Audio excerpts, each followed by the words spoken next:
Bismillahirrahmanirrahim. Alhamdulillahirabbil alamin wa bihi nasta'in wa ala umurid dunya waddin wassalatu wassalamu ala sayyidina Muhammadin wa ala alihi wa sahbihi ajma'in. Rabbi shrah li sadri wa yassir li amri wahlul 'uqdatam min lisani yafqahu qawli. Subhanaka la ilma lana illa ma 'allamtana innaka antal alimul hakim. Wa tub 'alaina innaka antat tawwabur rahim. Amma ba'du faqala al-muallif rahimahullahu ta'ala wa nafa'ana bihi wa bi'ulumina wa bi'ulumikum fid dharain amin radhiyallahu ankum ila anqal wa afta syekhuna bil afwi. Kita masih seputar najis yang ma'fu atau ghair ma'fu. Yang kemarin sudah dijelaskan, nah sekarang sampai pada fatwanya Syekh Al-Imam Ibnu Hajar Al-Haytami. Wa afta syekhuna, lan berfatwa sinten syekhuna guru kita Ibnu Hajar Al-Haytami. Berfatwa bil afwi kelawan ngepuro an rutubatil basuri saking teles-telese bol basur. Di sepuro limubtalan kaduwe wong kang den coba biya kelawan rutubatil basor. Nah, ini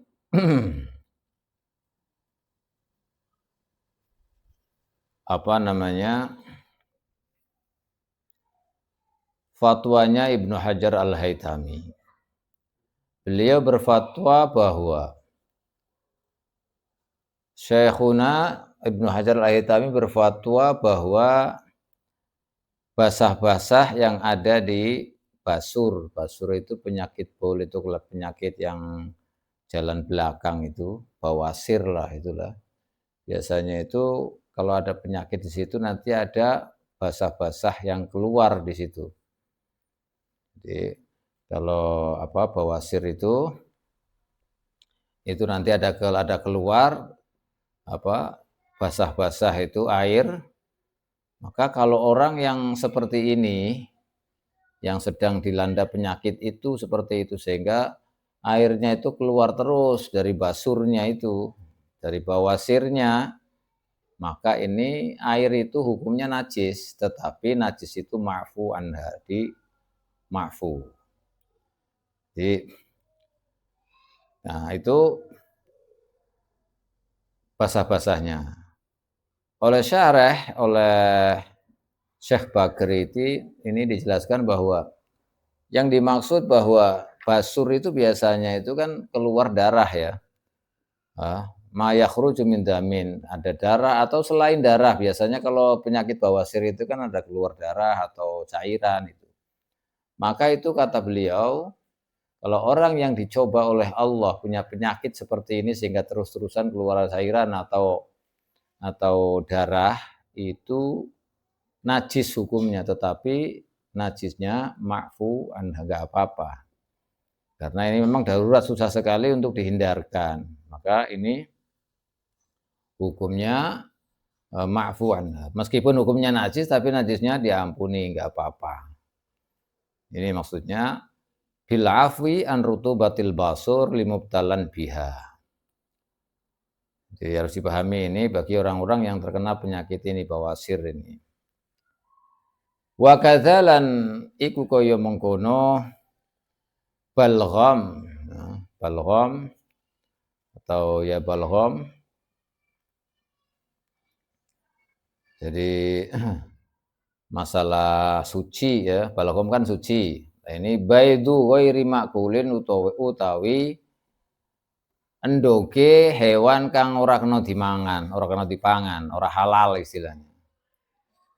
Jadi termasuk suci ya, termasuk suci seperti balgham kan kemarin suci. Ya, kalau kecuali balgham yang keluar dari perut. Kalau balgham yang keluarnya bukan dari perut itu najis. Tapi kalau keluarnya dari perut maka najis, tapi kalau keluarnya bukan dari perut maka itu suci, yang kemarin dijelaskan. Nih.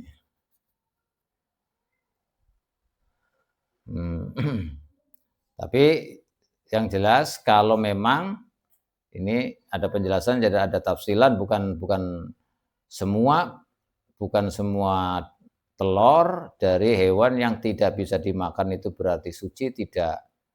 Ini maksudnya kalau hewannya itu hewan suci, bukan hewan yang najis. Jadi kalau hewannya hewan yang suci, walaupun hewan suci itu tidak tidak bisa dimakan, maka itu hukumnya suci telurnya itu. Tapi kalau hewannya tidak suci, maka tidak suci hukumnya karena keluar dari hewan yang najis.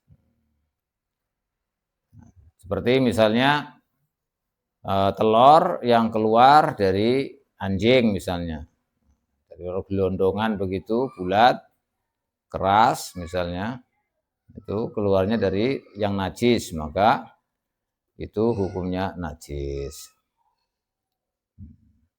Tapi juga ada perincian lagi kalau memang itu mengeras keras sekali. Beliau menjelaskan waqadzal ma'khud min maitatin intasallaba. Kalau telurnya itu sudah mengeras sekali kemudian keluar, maka hukumnya mutanajis, bukan najis, yang bisa seperti yang kemarin itu. Seperti yang kemarin dijelaskan, jadi keluar itu hanya mutanajis saja, bisa dibersihkan karena telah masuk ke dalam sebuah hewan, kemudian keluar tidak berubah. Nah, itu dalam penjelasan yang pertama tentang hal-hal yang masuk atau dimakan oleh hewan keras, kemudian keluar lagi keras, tidak berubah sama sekali, maka itu hukumnya mutanajis. Ini makanya dijelaskan oleh beliau kalau bait telur dari hewan yang tidak bisa dimakan, ya, kalau dimakan, ini kalau memang hewannya suci, maka telurnya juga suci. Begitu juga kalau telurnya itu dari bangkai misalnya, tapi telurnya itu sudah keras banget misalnya, sudah keras, intasolaba maksudnya, maka itu juga hukumnya suci. Tapi kalau gembuk atau bukan keras, nah ini tidak suci. Kecuali misalkan keluarnya itu dari anjing atau dari khinzir celeng itu ya, babi, nah maka itu tidak suci. Nah, ini harus sebenarnya, tapi ini hukumnya hukum daripada bait atau telur. Tapi kalau keras banget misalnya, keras, jadi kalau misalnya ditelan terus kemudian keluar lagi ya berupa telur itu, maka bukan najis, tapi itu suci, hanya mutanajis saja yang bisa dicucikan. Kalau sudah suci ya jadinya najis. Ini harus dibedakan. Sedangkan hukum telur seperti kemarin, telur itu kalau telur normal itu meskipun najis tapi najis ma'fu, maksudnya normal keluar dari telur dari hewan yang bisa dimakan seperti ayam misalnya, bertelur, maka telur itu adalah tidak wajib dibasuh kayak kemarin itu, la yajibu ghuslu dzakar mujame' wal bait wal walad, karena itu adalah termasuk yang ma'fu anhu. Jadi kayak termasuk yang ma'fu, meskipun najis tapi ma'fu. Tidak harus Nah, telur ini kalau keluarnya dari ghair ma'kul itu juga suci, kecuali dari hewan yang tidak makul tapi najis, itu beda. Kalau hewan yang ghair makul tapi bukan najis, tidak boleh dimakan, tapi hewan itu suci, tohir, maka telurnya juga ikut suci. Wa yahillu lan halal opo akluhu mangan bait. Telur itu tadi, telur yang tidak boleh dimakan. Alal asahi mengatasi wajah asah. Meskipun ada perbedaan pendapat bahwa telur itu kalau menurut kaul mu'tamad mazhab Syafi'i itu halal dimakan. Seperti telurnya misalnya telurnya ular, ini kan bahaya itu. Nah, telurnya ular misalnya. Telurnya ular ini suci karena ular itu enggak najis. Misalnya. Atau telurnya apa itu buaya telur kan, buaya menelur kan. Nah, kalau ada telurnya buaya atau biawak misalnya, ada telurnya misalnya, maka telurnya ini suci dan boleh dimakan menurut kaul mu'tamad. Ya, menurut kaul mu'tamad wajah asah. Jadi, menurut wajah asah itu boleh dimakan. Tapi tentunya dengan syarat idza lam yadurra. Kalau tidak berbahaya. Kalau berbahaya tidak boleh. Misalnya telur ular itu mengandung racun misalnya, ya nggak boleh dimakan. Tapi jenis telur itu halal, boleh dimakan. Menurut kaul mu'tamad, kecuali berbahaya. Kalau berbahaya maka tidak boleh dimakan. Nah, ini makanya dijelaskan wa yahillu akluhu alal asah. Ini harus dipahami. Wa sya'ru makulin lan suci maneh apa jenengane rambute hewan sing kena dipangan. Wari suhu lan lalare atau wulu adalah lare kalau lare atau wulu itu wulu. Nah, wulune makul. Idza ubina ing dalem marikane dipotong apa sya'ar uris fi hayatihi ing dalam uripe makul. Jadi kalau misalnya ayam itu kan bisa dimakan toh. Atau kambing bisa dimakan, sapi bisa dimakan. Pokoknya yang bisa dimakan yang boleh dimakan maksudnya. Yang halal dimakan kalau disembelih maksudnya. Jadi hewan-hewan yang boleh dimakan. Maka bulunya bulu sama ris itu kayak ayam. Jadi apa sih? Ya bulunya ayam itu kan ada apa? Ada kekuatannya itu ada ininya itu namanya ris. Kalau kambing itu kan nggak ada risnya, bukan ris karena bulu, modelnya bulu. Bulu ya kayak rambut gitu. Tapi kalau ayam kan apa namanya? Ya bulunya ayam itu kan beda dengan bulunya kambing. Nah, kalau yang sejenis ayam itu namanya ris. Tapi kalau yang kayak kambing atau kerbau ya atau sapi itu namanya sya'ar. Nah, kedua-duanya ini baik bulu ayam yang seperti itu namanya res atau bulu-bulu biasa, wool dan lain-lain, itu hukumnya suci seandainya diambil ketika masih hidup. Jadi misalkan kita cabut ya masih hidup terus kita cabut, maka bulu itu suci. Bukan najis. Nah, bukan najis. Suci. Itu kalau rambutnya doang dari rambut atau bulunya itu. Rambut sama bulunya itu kalau hewannya halal dimakan, maka itu kalau seandainya masih hidup kemudian dicabut itu hukumnya suci. Kalau mati ya mati berarti enggak suci. Ini kalau masih hidup diambil itu dipotong atau diambil maka itu hukumnya suci. Atau setelah dipotong juga suci. Atau rontok, misalnya rontok sendiri, itu juga suci. Asalkan hewan itu boleh dimakan. Jadi kayak sapi, kambing, ya, itu kerbau, ayam, nah itu bulu-bulunya itu halal, suci.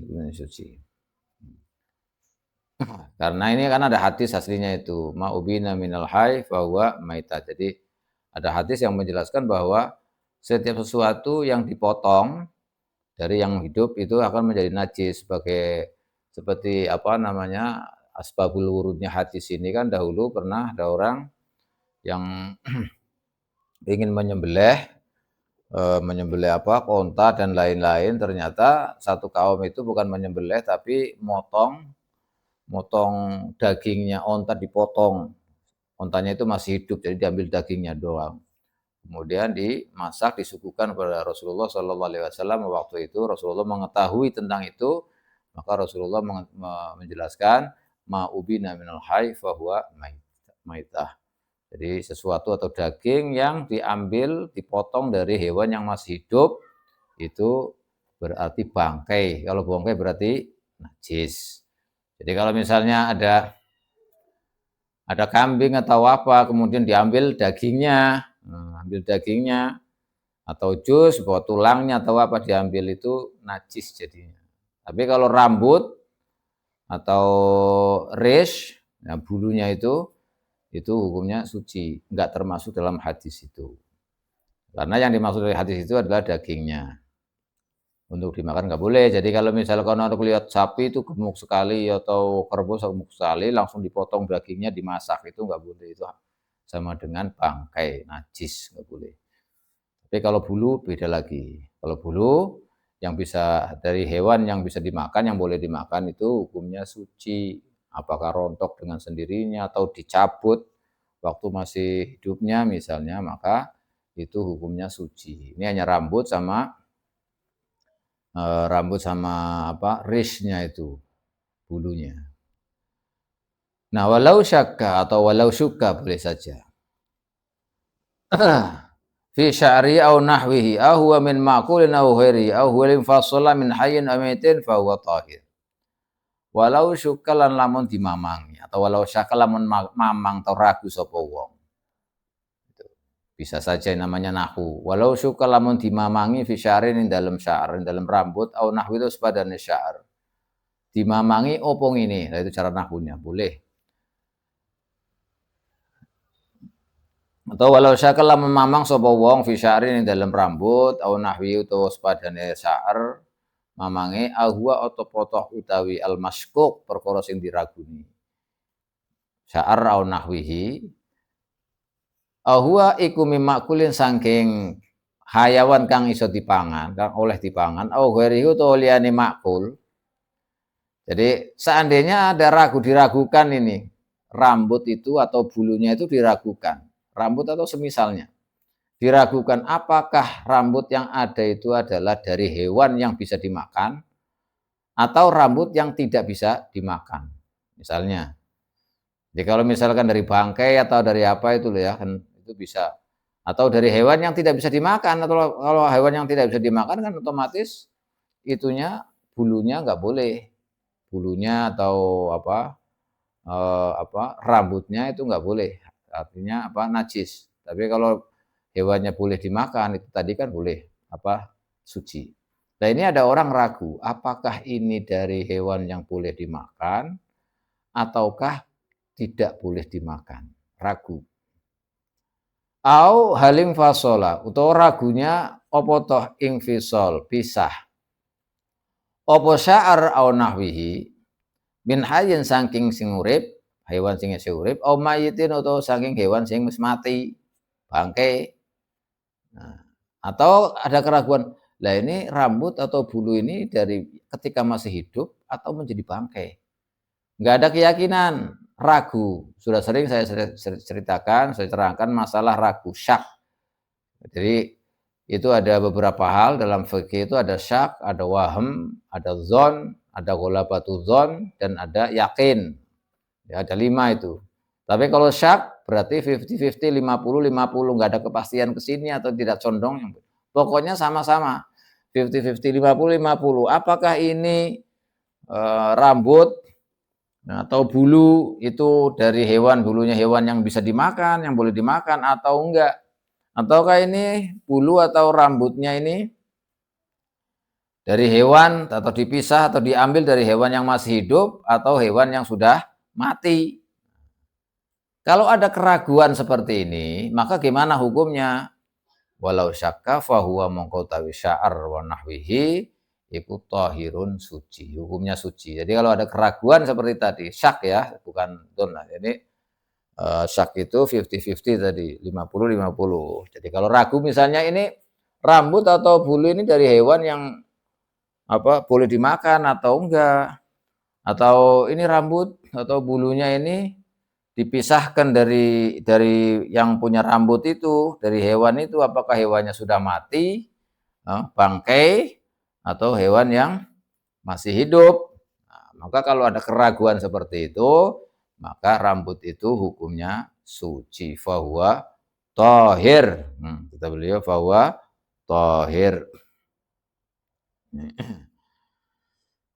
Nah, ini fahuwa tohir. Wa qiyasuhu tawi qiyase tau padane sya'ar iku annal azma, teman setuhune apa? Balung iku kadzalika kaya mengkono hukume sya'ar.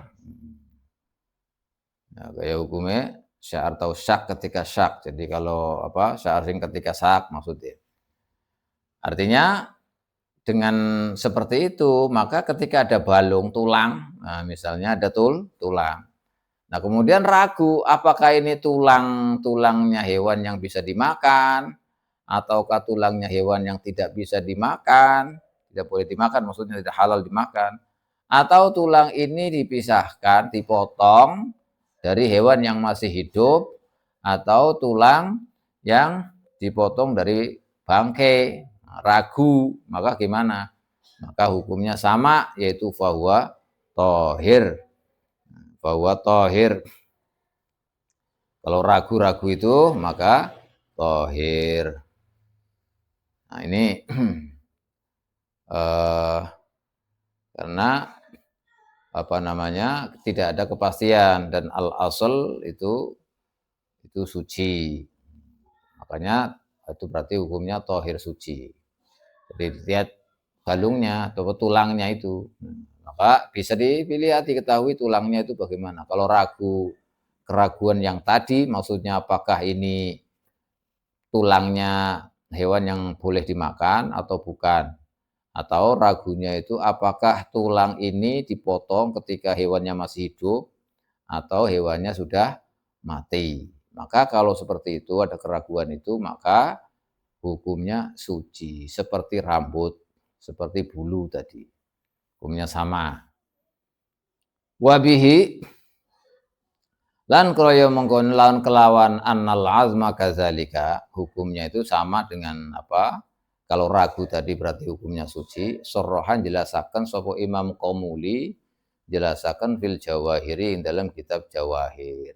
Demikian itulah yang dijelaskan secara soreh oleh Imam Al-Qomuli di dalam kitab Al-Jawahir Al-Lu'lu'iyah. Nah ini kitab Al-Jawahir menurut Imam Al-Qomuli dijelaskan secara jelas, gamblang, secara soreh bahwa hukumnya tulang itu kalau ragu apakah tulang itu dari hewan yang bisa dimakan, yang boleh dimakan atau hewan yang tidak boleh dimakan atau tulang itu dipotong dari hewan yang masih hidup atau sudah menjadi bangkai. Kalau ada keraguan maka hukumnya itu suci. Hukumnya suci. Itu yang dijelaskan oleh Imam Al-Qomuli dalam kitab Al-Jawahir. Wa baidul maitati, nah ini baru dijelaskan tadi. Utawi ndoke bangke. Intasallaba lamun ko atos mengeras apa baidul maitah wa baidul maitah iku tahirun suci. Tadi udah jelaskan. Kalau mengeras telur itu meskipun telur itu keluar dari bangkai tapi telurnya sudah mengeras bukan gembur ya, bukan lembek. Ya tadi sudah jelaskan, maka kalau telurnya sudah keras bangkai ada telurnya sudah keras, maka telurnya itu juga suci. Wa illa wa illam yatasallab fanajisun mongko iku najis. Tapi kalau tidak keras alias masih gembur, masih lembek, ya, bukan tasallab, tidak keras, tidak mengeras, maka itu najis. Ya, tadi jelas sudah. Jadi harus tahu ini karena hukum apa telur itu ya tadi kalau sudah keras apa semuanya telur itu menurut qaul mu'tamad, menurut wajah as-shah itu halal. Tetapi kalau tidak berbahaya, kalau berbahaya ada efeknya atau yang membahayakan lah. Kalau yang membahayakan ya tidak halal, tidak boleh.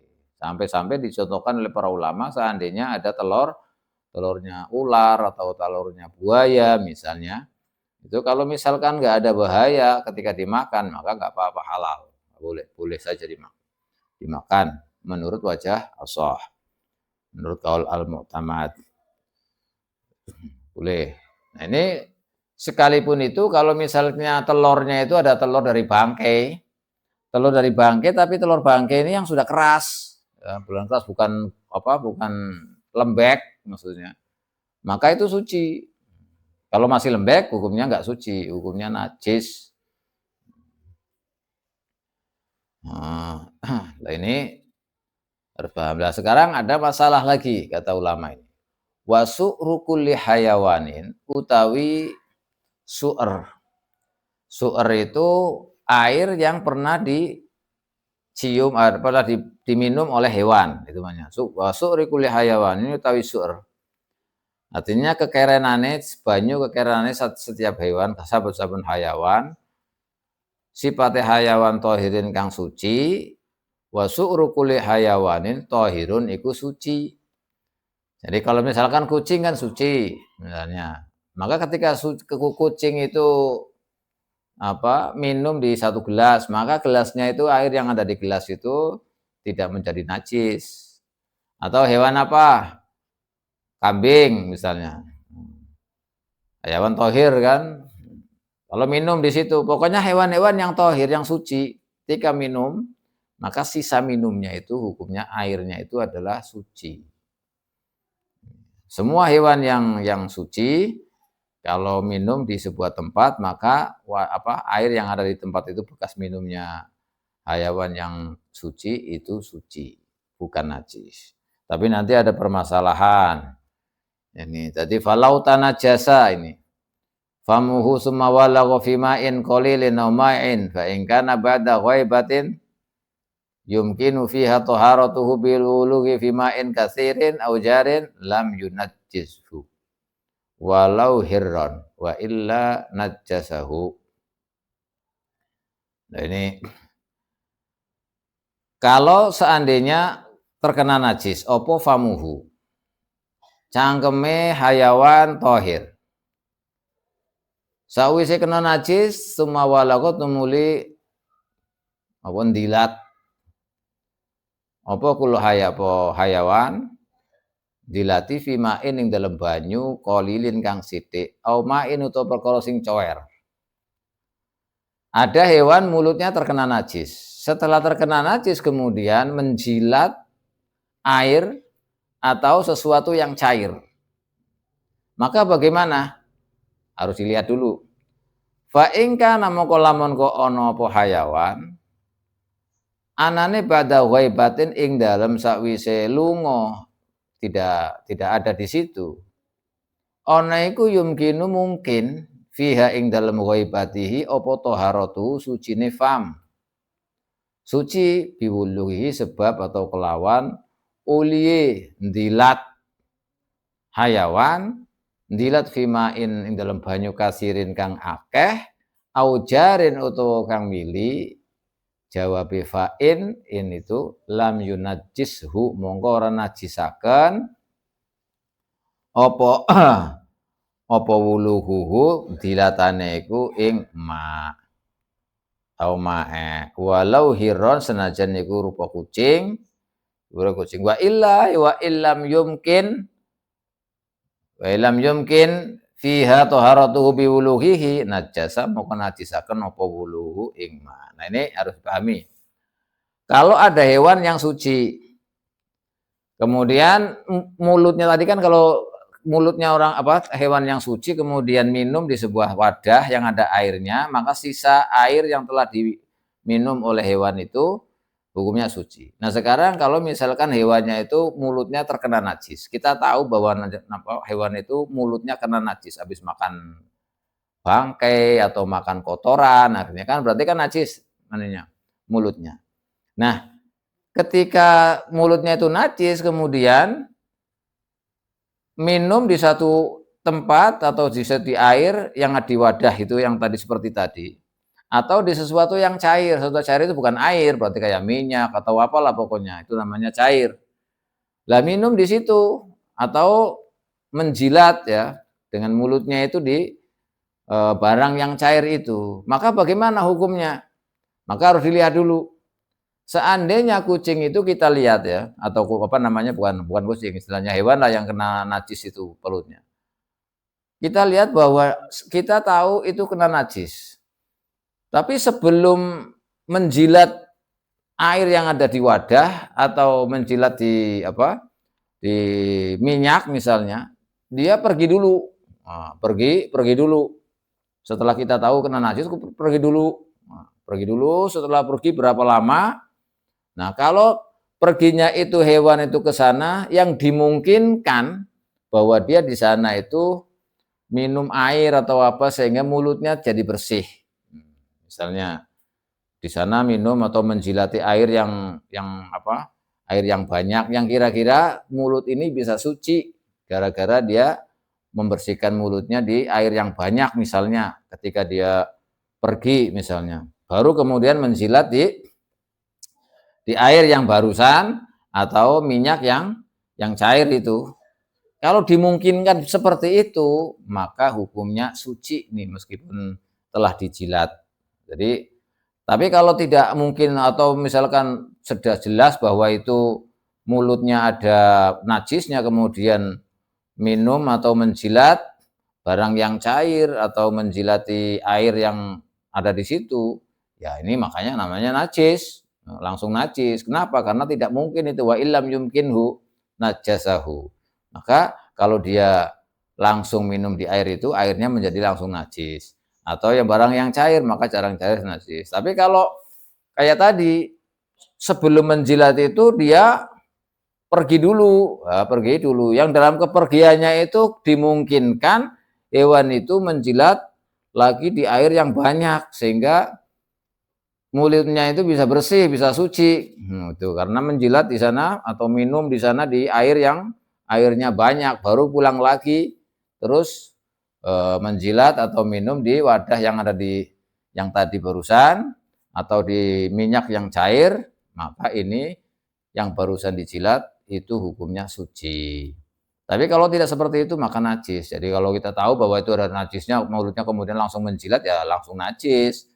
Itu langsung najis, apakah itu air ataukah apa, apakah itu barang yang cair, itu tetap najis. Tapi kalau tadi dimungkinkan setelah kita tahu bahwa mulutnya itu najis, kemudian dia pergi kemana gitu, dia pergi kemana, setelah pergi kemana dimungkinkan dia itu telah mencuci mulutnya dengan menjilat di air yang banyak, maka itu kalau menjilat itu dimungkinkan seperti itu, jilat ada air yang di hadapan kita itu namanya suci karena mungkin saja dia telah mencuci di sana. Makanya dijelaskan fa in kana ba'da ghaibatin yumkinu fiha taharatuhu bi wulughihi fi ma'in katsirin aw jarin lam yunajjishu wa illa, walaupun itu kucing. Nah, karena kucing diumpamakan kenapa kucing? Karena kucing itu banyak yang di sekitar rumah, artinya yang sering di rumah itu kan kucing, gitu kan. Kucing. Jadi kucing lebih banyak di rumah. Kalau pergi kemana itu istilahnya itu kemungkinan kecil lah istilahnya. Tapi walaupun begitu tetap hukumnya sama.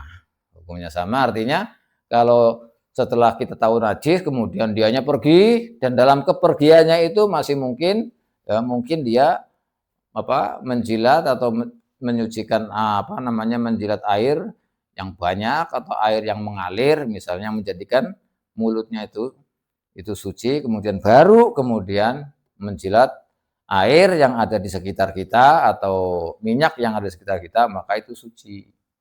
Tapi kalau tidak seperti itu artinya kita tahu bahwa mulutnya itu kena najis terus langsung enggak pergi dulu, langsung menjilat air yang ada di kita atau minyak yang ada di kita, maka langsung hukumnya najis, itu maksudnya. Tapi kalau pergi dulu, yang sekiranya dalam bepergian itu dia tidak ada di situ, kemungkinan dia kemudian menjilat di air yang berjalan, yang bisa mensucikan, atau air yang banyak. Kemudian baru menjilat air yang ada di sekitar kita atau minyak yang ada di sekitar kita, maka itu hukumnya suci. Nah, ini harus dipahami seperti ini karena tadi su'ru kulli hayawan tohir. Jadi sisa minuman hewan yang suci, maka hukumnya sisa itu adalah suci. Tapi kalau ada kejadian seperti tadi, maka harus dilihat dulu, dia pergi dulu, kemudian pulang lagi atau tidak. Nah, itu tadi penjelasannya. Demikian sampai di sini.